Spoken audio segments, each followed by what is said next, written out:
Процедура взвешивания позади. Все, кто соответствует своей весовой категории, в последний раз активно тренируются перед стартом. Сегодня им нужно показать максимум, на что они способны. Команда судьи дает начало первой схватки между Адамом Минарсановым и Зубаиром Оздоевым. Спортсмены выступают в весовой категории 35 кг. Оба бойца максимально сконцентрированы на своем сопернике, но с первых секунд боя видно, что Адам чувствует себя более уверенно, и в итоге он проводит бросок с коленей.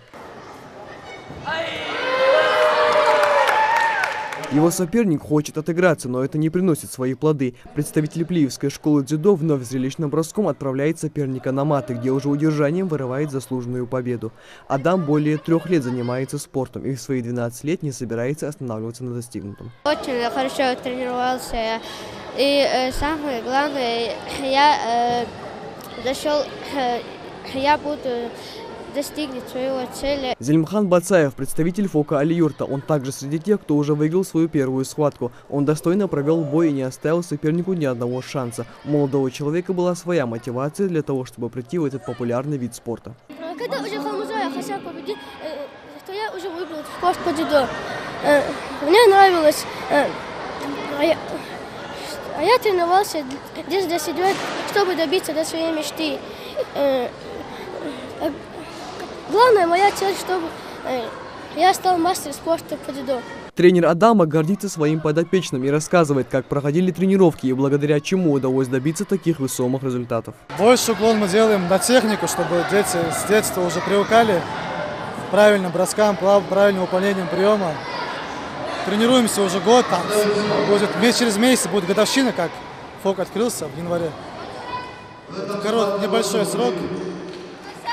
Будем стараться поднять ребят на большой уровень. Так как заявлено довольно много участников, бойцовские схватки проходят на 2 коврах, за каждым из которых следит по 2 судей. Неподалеку дежурит бригада врачей на случай, если спортсмены получат травмы. Дзюдо, как и любой вид спорта, травмоопасен, но если подойти к нему со всей ответственностью, можно достигнуть неплохих результатов. Основатель дзюдо Дзигора Канна, создавая свой стиль борьбы, хотел, чтобы он приносил как можно больше пользы для его последователей. На сегодняшний день данный вид спорта представляет собой эффективный метод для поддержания хорошей физической формы. Он также развивает силу и гибкость и укрепляет сердечно-сосудистую и дыхательную систему спортсменов. Для участия в этом районном турнире были приглашены команды из спортивных школ Назрани, Сунжи и Плиева. Это более 200 человек. Также на такое важное спортивное событие приглашен судья международного класса. Один только Али-Юрт заявил более 50 спортсменов. Пригласили несколько школ для популяризации, развития пропаганды именно этого вида спорта, так как он пользуется большим спросом у нас в республике. Ну и для какого-то получения навыков, обмена опытом спортсменами. Я думаю, это пойдет им как-то на пользу. В скором времени в ФОКе Али-Юрта планируется провести соревнования по боксу, грэпплингу и боевому самбо. Михаил Тангиев, Гапор Чахкиев, Новости 24.